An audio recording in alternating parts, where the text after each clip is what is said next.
English translation 104th contact. Saturday, 18th of March 1978, 0332 HRs. First, I have some things to discuss with you that are very unpleasant in nature, but for which you have been able to prepare for months. You have been told several times that must go well if it lasts until the middle of the year. That is of correctness, but it is already there.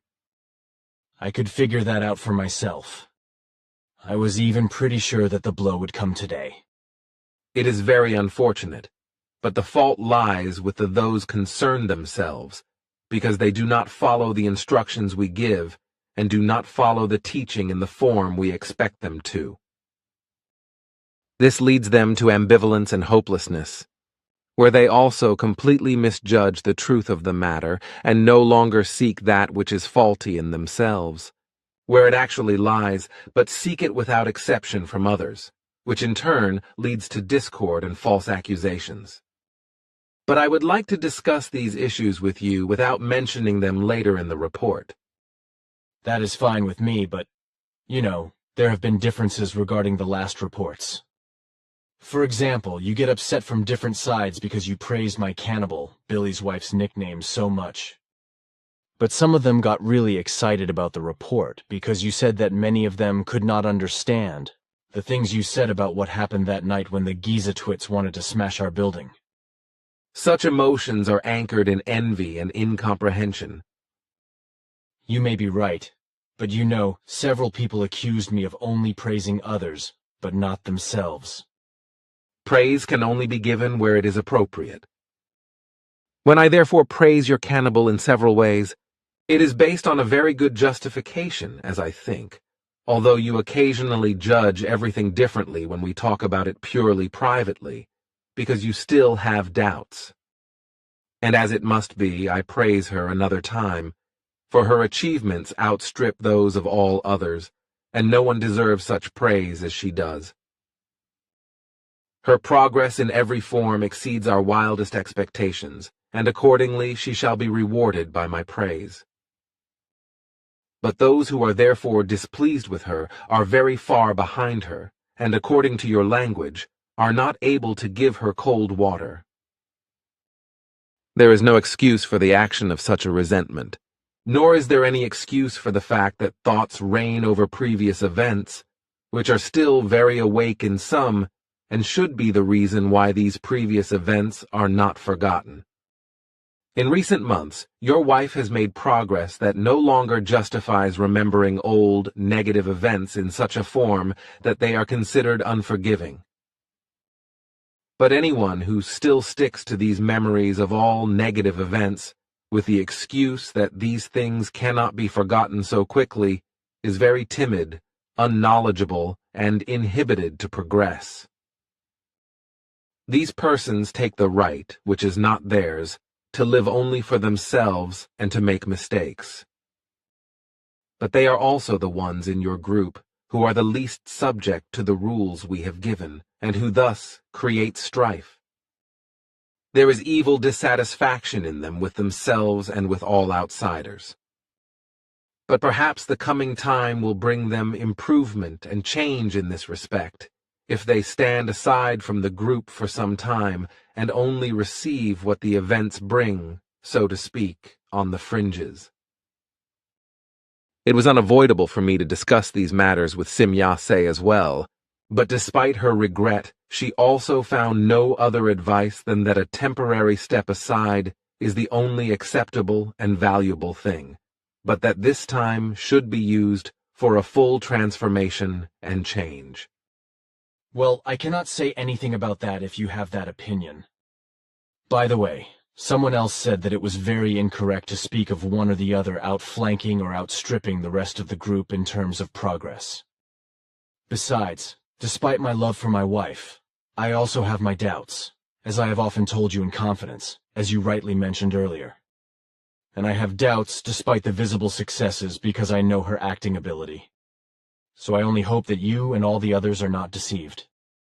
That is, on the one hand, thought and spoken by you very timidly, and on the other hand, the spoken words of the group members are incorrect, Because if a group member really tries to make progress and also brings good success, then this happens not only in the interest of the person concerned, but to a very large extent also in the interest of all group members. The Earth human, on the other hand, is still very biased in the arrogance of the status, which is why envy and irrationality are also still so great. Therefore, it happens that praise for a truly good achievement generates envy, although such praise is pronounced only if it is justified in any form connected with it. If it is mentioned that one group member has outperformed the other in progress, then this corresponds to a clear statement and fact, which must in no way arouse envy, but only joy for that member who accomplishes this achievement. And on the other hand, it should also be an incentive for the others to emulate the powerful group member. If, however, this is not done in this manner, but is talked and thought ill-favorably of, then this testifies to the fact that there is still a very weak knowledge in this respect, and no great observance of the rules, but that there is also a rather regrettable lack of understanding of love. Well, that will not be very much appreciated, although I must confess that even your explanation seems quite plausible to me. But something different. What about lectures in Cloten when I go there to hold such lectures? You know my dream of that time. Is the danger still there? You once told me that I could give lectures if they did not refer to ufology. That is of correctness. You can give lectures outside your center again, but be careful. The danger you mentioned has not been removed, but you may dare to go to that region. Greater danger threatens you in your living area, which is why you should exercise much greater caution in it. Well, then something else again.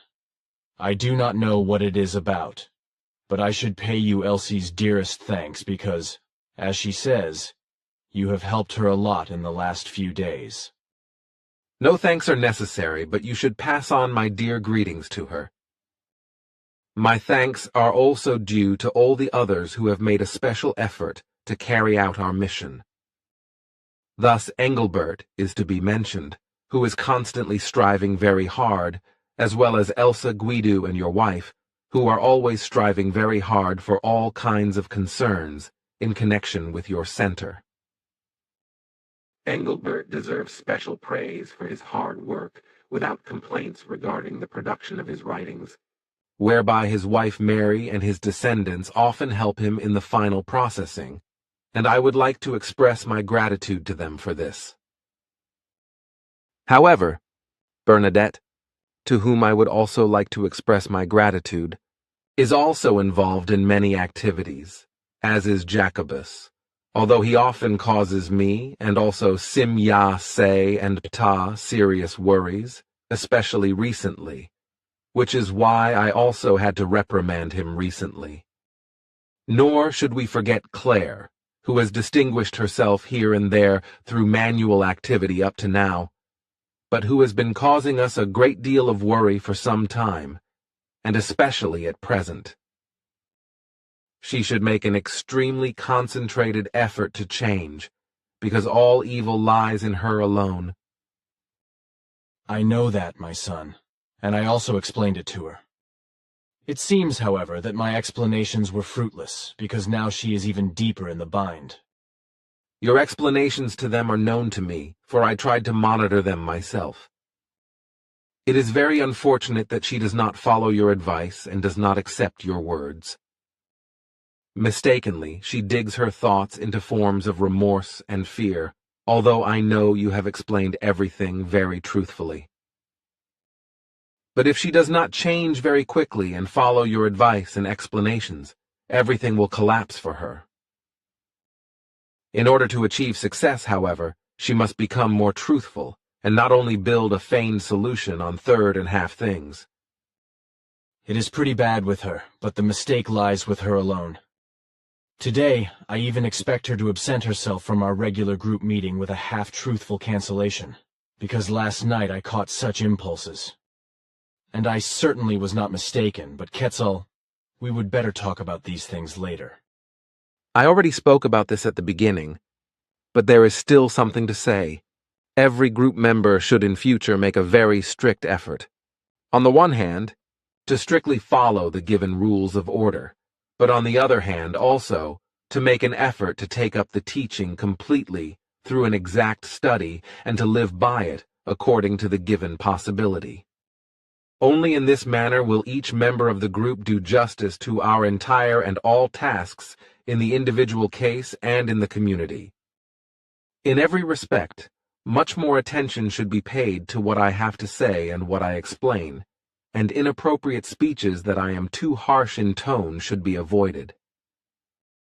I know very well how things stand and what tone to apply, and if one were to be opposed to this and not accept it, then I would have to retreat and give in to the former urge that many of us wanted, namely that contacts should be broken off.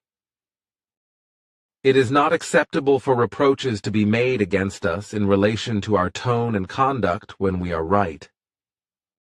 And I have often heard such expressions of different group members during occasional checks.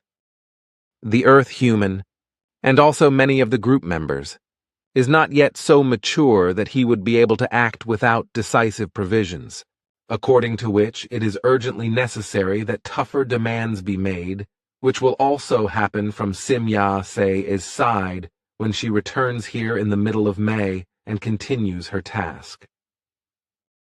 So it would be pointless to want to include her in the scope that she would behave differently than me in the future, because all the very unfortunate events of the last months in your group, by the partly quite evil, treacherous machinations of the fallible ones, require a much harder action, otherwise everything would be destroyed. The chaff will finally have to separate from the grain, and you will have to take this separation by your own hand, as you were told months ago. And the one who does not strive in a good and authoritative manner for teaching and rule observance not only endangers the existence of the group, but also our entire and common mission, which is why it is no longer acceptable for them, the treacherous, fallible ones, to stay longer in the group. But on the other hand, those fallible ones determine this for themselves, who do not strive for everything in an honest manner but only make demands, are treacherous, and believe themselves to be privileged, which this is why they exclude themselves from our entire community and thus destroy their entire future for very many incarnations to come. For what is given to them by the center will not be given to them another time. Any member that departs maliciously, treacherously, and slanderously from the group in the final sense for more than 8 months shall not find any way back in this life in the future, for they may under no circumstances be accepted into the group, either now or in the present future. For if they do not prove themselves now and in the hardest time, they will not do so sometime later or in the future, for every day lost to them in the community removes them even more from it, and this difference can no longer be made up. This also applies to those who maliciously want to stand aside for a certain time in the future, so that after a period of 8 months, if they do not return to the group permanently, and from then on and following all the rules, they may not be taken back into the group again. This does not mean that their swinging wave quanta will be erased in the Sohar Center, but it does mean that they cannot be given any more opportunity to ever make up missed swinging wave deposits in the present or in the future. Anyone who is so subject to that of the material realm and his or her own character weaknesses, etc., that he or she does not want to fully and completely commit themselves to the good cause at the present time will not be able to do so in the future either. It is very regrettable to have to state this, but an overview of the very disadvantageous changes in the last few years in some people has shown this. Time is pressing more and more, and no consideration should be given to it in the future. Anyone who does not finally concern themselves with an effort to fit into the given rules of order and to use the given doctrine to the best extent in their studies cannot be given any further assistance, So it would be better for them to say, in Emmanuel's words, that a millstone will be hung around their necks and they will sink into the floods of the sea. It must therefore be the case in the future that the members of the group will become one, that the time has finally come when the chaff separates from the grain. Whoever is therefore the grain will in future make a decisive effort to deal with all matters without contradiction. Otherwise, a departure from the group is inevitable. Only thus can the fulfillment of following the rules and fulfilling all our missions come about. But this means that a meeting of all group members takes place as in the earlier time, as it was given in the first mission time. Considering the present situation, this cannot happen in exactly the same framework as at that time. That is understandable to us. But it should and must be in such a form that each group member appears in the center more often, and as far as possible, without untruthful evasions, in order to thus guarantee the unity of belonging together. For various group members, it is given that they could come to the center more often than they do. It is solely up to their sense of responsibility towards our common mission whether they want to take the trouble or not, without untruthful excuses. This sense of responsibility is peculiar to only a few, who should also be named here, so Guido, Engelbert, Elsa, and Maria. But all the others, except those who reside in the center, regularly invent excuses not to have to appear at the center and then feel disadvantaged and notice that they have lost the union with all the others, thereby building up offended emotions and becoming convinced that the others are to blame for it, although the fault lies solely and exclusively with them, the fallible ones themselves, without exception. In the future, I will be forced to give orders myself for work to be done, such as manual work and lectures, etc., and I will assign the work to certain members of the group myself, always according to their ability and mastery of the activity in question. You shall therefore draw up for me from time to time an activity plan on the work to be carried out, after which I shall give instructions as to who shall carry it out. For if it is finally to go ahead without greater obstacles in every respect, then no other way remains open. But those who refuse to observe my instructions are not honestly concerned with teaching, their own progress, and our common task, which is why there can be no further stay for the respective group member in the group. For it is in no form a matter of only making profit out of everything. However, no relevant contribution of one's own is made. Those who are aware of their full responsibility in every respect, and unfortunately these are only a few, first and foremost, Elsa, Engelbert, and Guido, followed by your wife, Maria, Jacobus, and Bernadette. With Marcel, there are still various family matters to clear up, but also with Claire.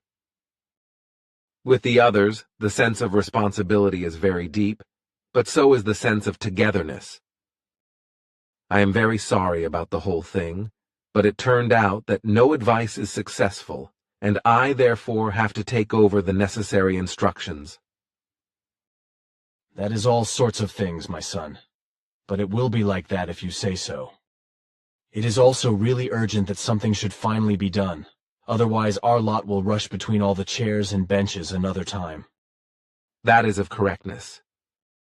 Well, some will not be very happy. But tell me, Quetzal, can you also penetrate other dimensions with this old box? Your question is not logical. What do you want to ask? It makes me wonder whether you can also travel to the past and the future with Manara's ship. It is possible, but why do you ask? When you ask such questions, there is a certain intention behind it. Do you want to ask me if I am going with you on a journey into the future or the past? Exactly, my son. So, that is why you brought this big photographic apparatus with you. Exactly, son. But that is not as complicated a thing as you say. It is just a damn normal camera. That is the same thing. But where do you want to go? To Frisco, my son, to San Francisco, but to the future. Namely, to the time when the city was destroyed by the great earthquake. I would be interested to know what everything looks like when the first heavy quake is over, and that is exactly what I want to photograph. That would be safe, would it not? And it certainly would not matter if I publish these pictures if they become something, no? There is certainly nothing wrong with that, because a lot of people would still leave San Francisco and settle elsewhere before the catastrophe comes. It would save a lot of lives. Of course, I agree with that, but it takes several hours if I want to go there with you. This old ship, I do not have another one available at the moment, needs a longer preparation time, after which you will only be back in normal time at dawn. It does not matter, because you can bring me back at about the same time as you got me out of bed. That would be possible. Well, then I could get some sleep, too. So let us go. As you like, but we cannot have a conversation in the meantime. Anyway, let us go. I am tense like a string before it bursts. So be it. You are truly tireless. We are here about 300 kilometers from San Francisco. Down there you can see the fissures of the earth as they have existed for a long time.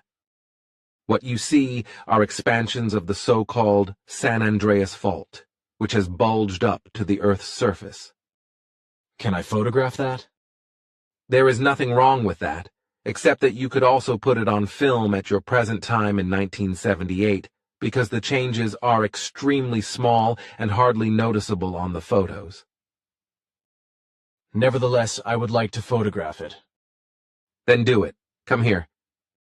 Look.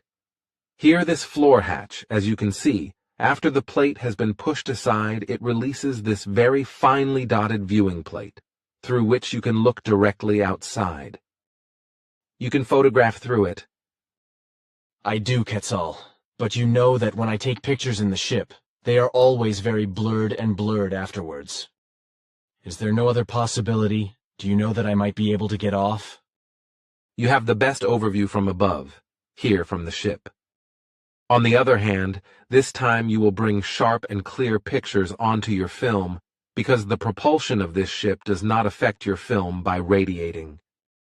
You just have to make sure that you do not photograph directly under the drive surface, because the very strong light radiation could affect the film. The slightest damage to the film could be that the finished images would appear to be illuminated by a light source. In the worst case, an overexposure would occur. Is it the light that goes so far down there and looks like a spotlight? That is of correctness. So make sure that these light masses do not reach your shooting range.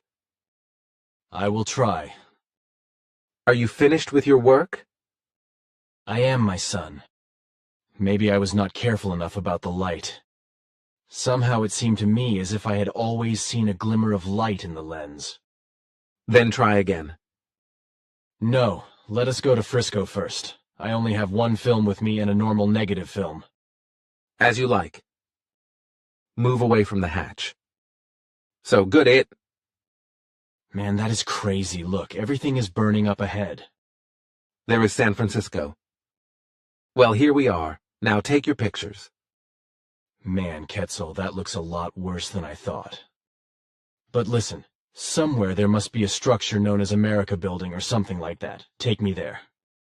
That is what I want to photograph above all, so that no one can come and claim that I took pictures of the last big quake at the turn of the century. Here we are, my friend, but this time pay more attention to the light source. I will try to. Thanks, Quetzal. That is enough. Just go back a bit. Well, yes. Moment. Good. Now fly over there to the right.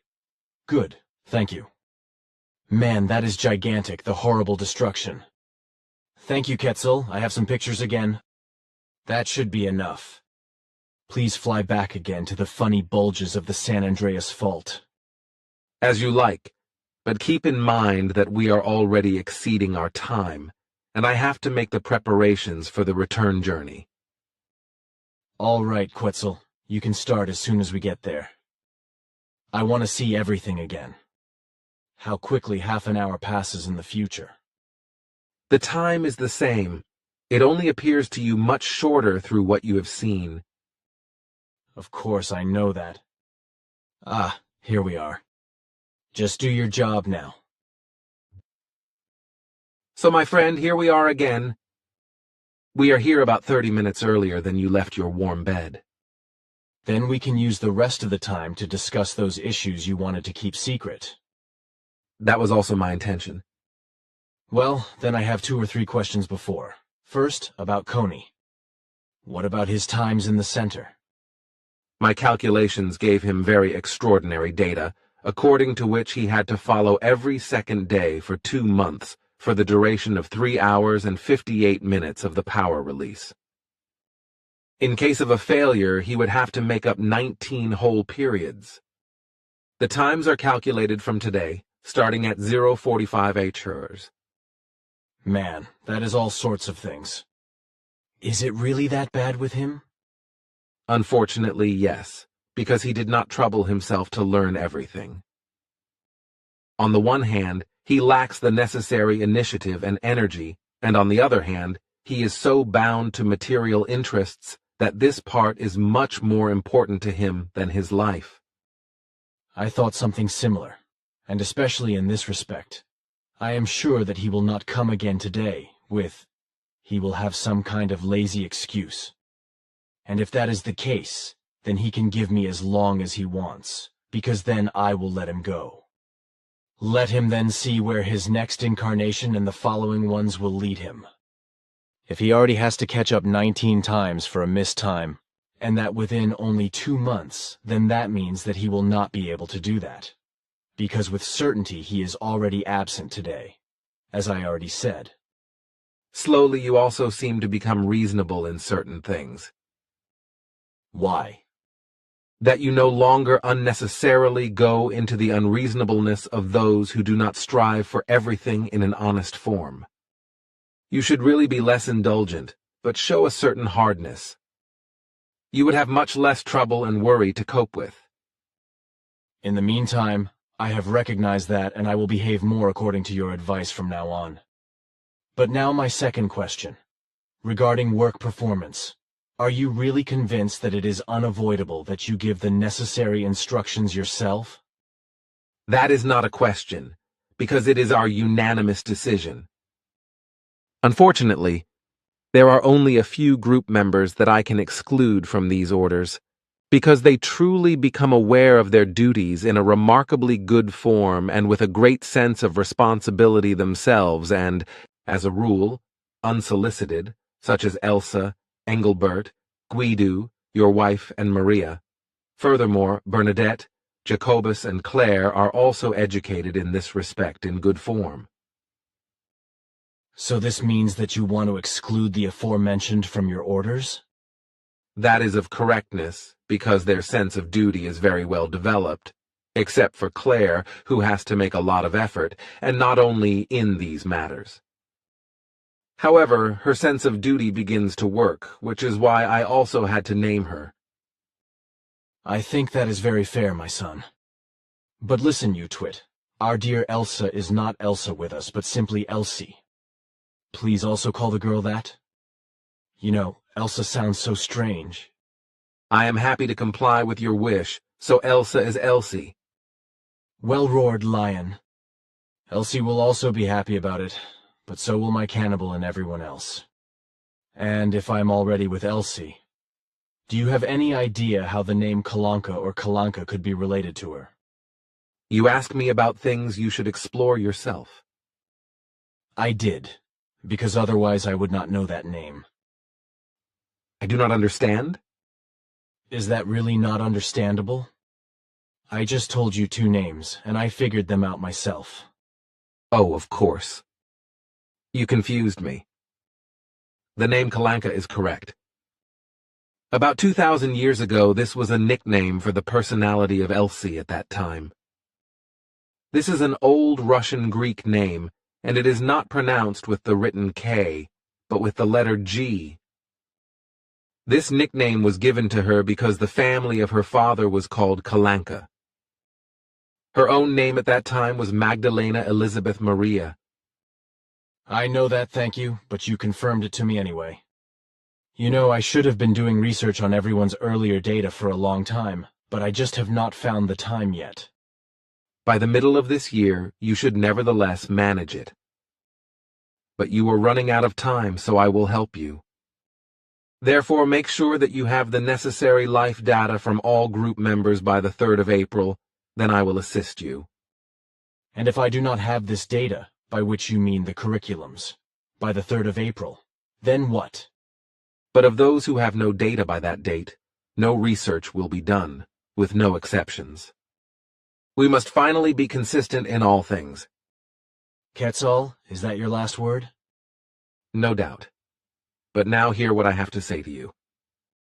Here, Quetzal gives explanations that Olgi and Margaret will leave the group soon. However, Claire and Marcel will also leave. I really expected that, Quetzal. I remember very well that you, Simya Se, and also Ptah told me that it would have to go well if it was to be mid-1978 before it happened. You said that already, but go now and sleep for a few more hours. Goodbye, my friend.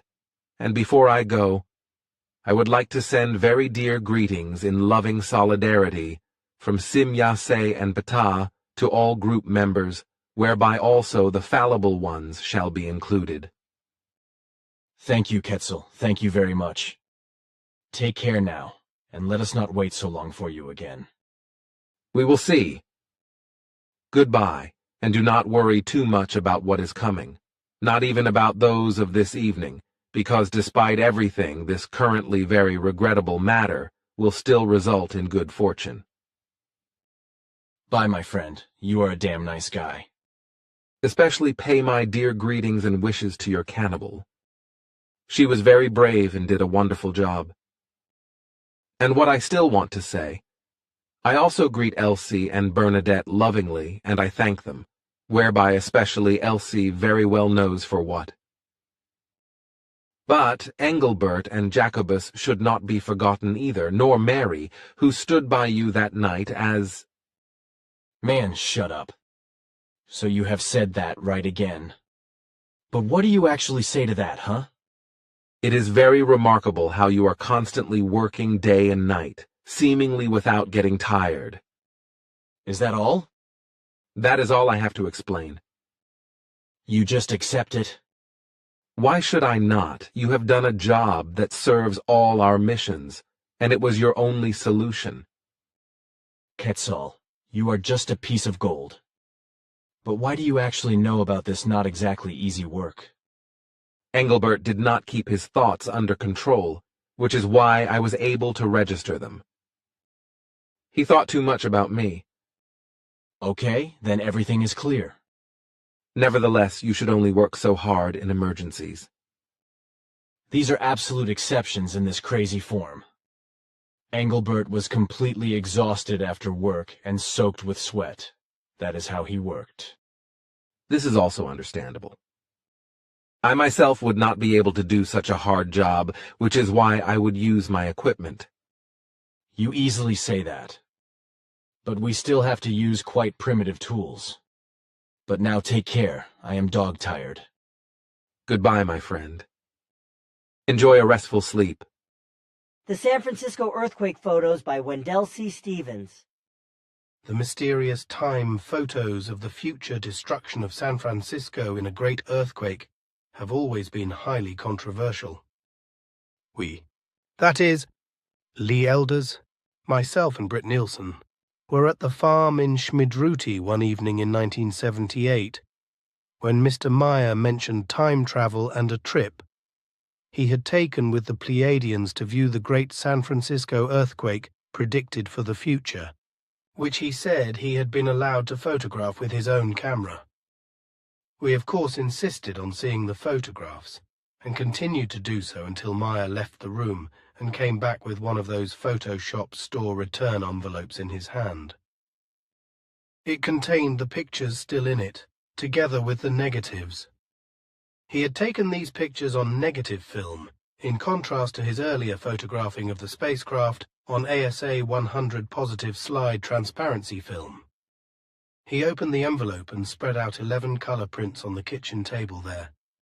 He said that they were pictures of the future San Francisco quake. Then he passed them around the table one by one to all of us to examine. There were at least 9 to 10 people sitting around that table at that time, which included his wife Calliope, Engelbert, and his wife Maria, Jacobus, Bernadette, and a couple more whose names I do not remember.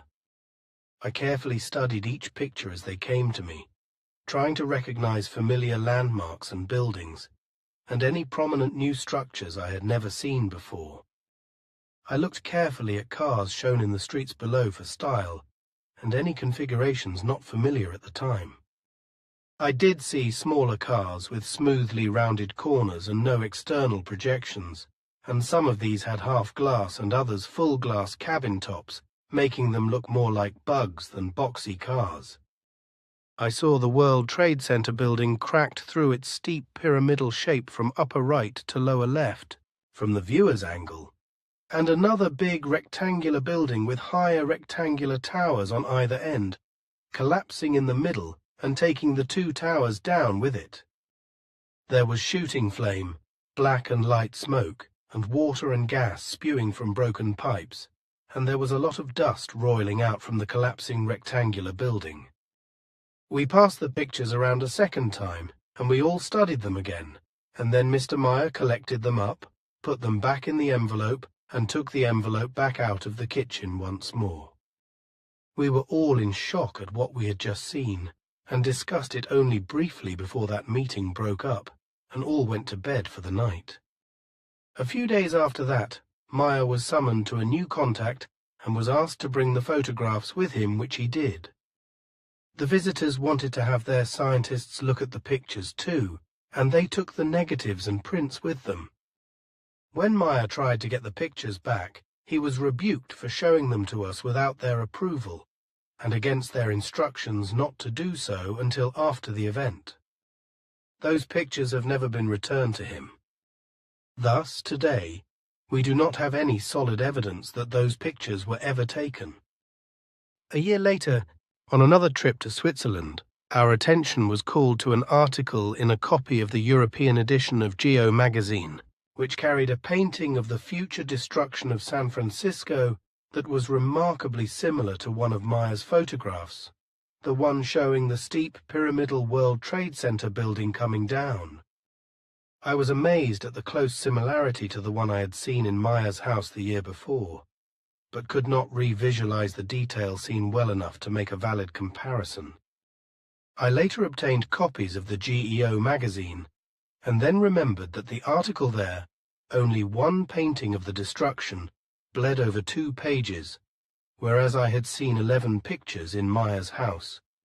Now, where did he get the other 10 if, as his accusers say, he copied the pictures from the GEO magazine article? When Meier asked the Pleiadians about this, they said that any artists or real sensitives seeking such information could tap into the same reality and get the same pictures, because they do now exist in our future time. I don't think a great many people actually saw those dozen photographs in Meier's house, which looked very real to me, like real photographs, not photographs of paintings, and maybe no more than the few around the kitchen table that night. All others would very likely come to the conclusion that those pictures were one and the same. But there are at least 10 people who do know otherwise, and I am one of these. Mr. Meier sincerely believes that he took a trip in time during this contact, but this was not the first, and so he was not entirely unfamiliar with the phenomenon of time travel. There are 2 schools of thought concerning this exotic condition. One is that time is a structured, inflexible, linear phenomenon that cannot be altered or changed. Those will choose to believe that if this is not an outright falsification, then it is at best a manipulated condition, like the virtual realities we are just beginning to experiment with, or that it is a very real projection from stored memory using quite sophisticated 3D viewing systems. The other concept is that time indeed is a flexible, non-linear phenomenon that is navigable like space, and that once we know what time is and how to use it, we can really go backward and forward in time and perceive events there. In another discussion of time and space, Mr. Meier was told that just like there are milestones in space, there are confluences in time. And just like we can get to a given destination in space by many routes, we can get to a given point in time by different confluences. It was suggested that space and time are opposite aspects of the same phenomenon, like matter and energy, and that once we understand the phenomenon, we can navigate time as we now do with space. When we learn its nature, we will be able to convert space to time and time to space as we choose. In fact, it was suggested that an understanding of this phenomenon will be necessary before we can really undertake interstellar travel. We live between the extremes of time and space, and we cannot travel in one without influencing the other. When we move in space, it takes time, and any movement in time shifts space. A new book, Astrometrics of Undiscovered Planets and Intelligent Life Forms, by Dr. Yuri Danjo and Colley, Ron Blackburn, USA Ret, attempts to apply new formulas to understand these relationships and other exotic phenomena, such as size and other apparently limiting conditions. You will need to be a very good mathematician to understand these concepts. Left side of two-page spread. NUNAR 9, September 1977, issue of Geo magazine.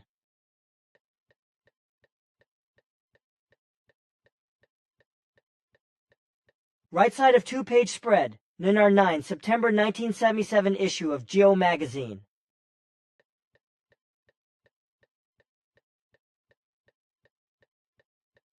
Closest matching photograph Larry Driscoll could find circa December 2013.